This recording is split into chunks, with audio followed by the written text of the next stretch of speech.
অনেক বড় দুর্ঘটনার হাত থেকে আমরা বাঁচলাম। সেটা কেন, কি, সবটাই আমি এই ব্লগের মধ্যে তোমাদেরকে খুলে বলবো। প্রচন্ড ঠান্ডা লেগেছে, সেই কারণে আমার গলার অবস্থা একেবারেই ভালো নয়। আর এমনিতেই 12 মাস ঠান্ডা লাগলে আমার গলাতেই বেশি এফেক্ট পড়ে। সে যাই হোক, তোমরা আমার গলার আওয়াজটাকে ইগনোর করে ভিডিওটা দেখো। এই যে গ্যাসের অফিস থেকে লোক পাঠিয়ে দিয়েছে, এমার্জেন্সি একটা কমপ্লেন করা হয়েছিল।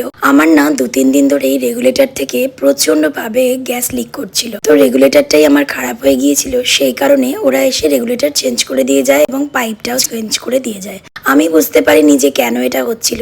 লোকাল একজনকে দিয়ে আমরা চেক করাই, তো সে আমাদের দেখে দেখিয়ে দিয়ে যায় যে পুরো বাড়িটা গ্যাসে ভর্তি হয়ে যাচ্ছে। সেই বলে যে দিদি তুমি কি করে এই 3-4 দিন রান্না করেছো, আমি তো নিজেই ভেবে অবাক হয়ে যাচ্ছি। বাবা, দেখো দেখো ছেলে আমার কত বড় হয়ে গেল। ম্যাগি বানিয়েছে, তাও আবার আজকে ডিম দিয়ে পেঁয়াজ দিয়ে ভাজা ম্যাগি। ভাইকে দিচ্ছে, নিজে খাচ্ছে। তো খুব সুন্দর হয়েছে। দেখি একটুখানি আমি খেয়ে দেখি তো, একটু খেয়ে দেখি। দারুণ খেতে হয়েছে, দারুণ। শিখে গেলি বল।